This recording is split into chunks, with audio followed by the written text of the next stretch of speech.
the first thing I have to ask you guys is, you are playing. This is so rare to have an opportunity to play like with the same cast, different stories and different takes on characters and different things. It reminds me a lot of theater companies. Yes. How was to play that on screen? Fantastic. It felt just like that. Yeah, and yes, you know, you don't think about three distinct different characters, but it is fun. It's something to play with. And with each section, particularly for me, less so for Emma probably, but your function in each piece is different. Sometimes you have to drive, sometimes you have to support, sometimes you have to be reactive, and it's nice to exercise different muscles in the same movie.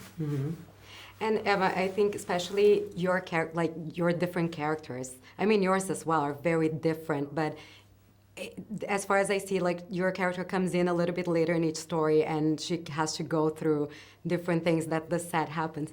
How much surprise was it for you to? I mean, there were very odd behaviors in both, so that's a question actually for both of you.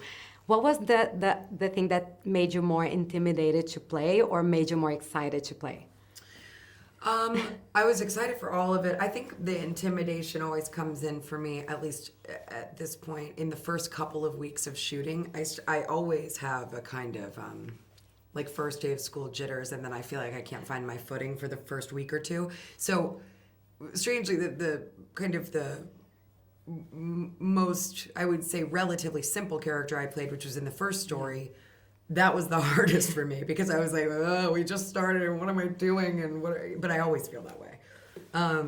So that. For Do you me, feel that way at the beginning? Always. It's I mean, the you describe. worst. I think most actors do. Yeah. You hate to have preferences, and one of the problems of having a what do you call it, triptych like this, you tend to have play one part against the other. But I gotta admit, me. The guy at the end is fun to play, because you know it's fun to like be that fluid. You know, it's like good morning, you know, and kissing everyone, and who you gonna sleep with tonight? You know, who's available. That's I gotta go cry. That's not my life, but it's a fun thing to play out in the fiction. Now, I do have to ask you, because you just brought this up. I'm still thinking about the cult since I saw the film on Thursday.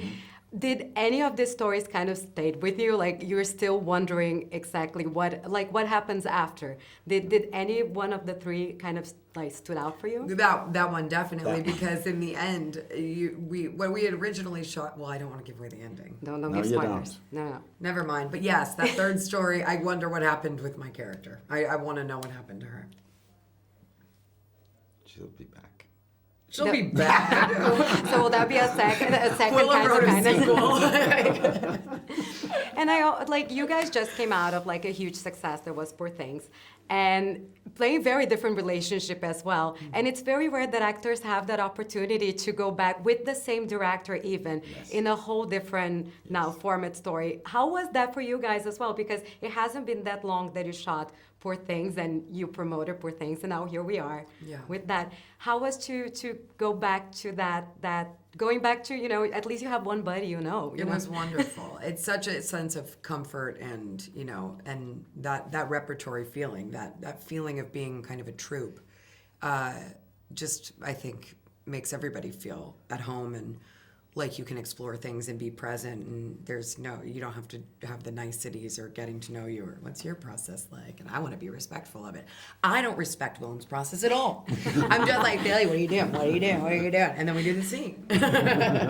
Do you surprise each other at all during the shoots? Because also this leaves room for surprises. Always. Always. And like when I get with Emma, she always brings out a part of me that nobody else brings out. A devilish prankster part, and I can't help it. I really get with her. But it's a creative thing, and it's an energetic thing, so I love it. So whenever I see her, I always know I'm in trouble if I don't discipline myself. But I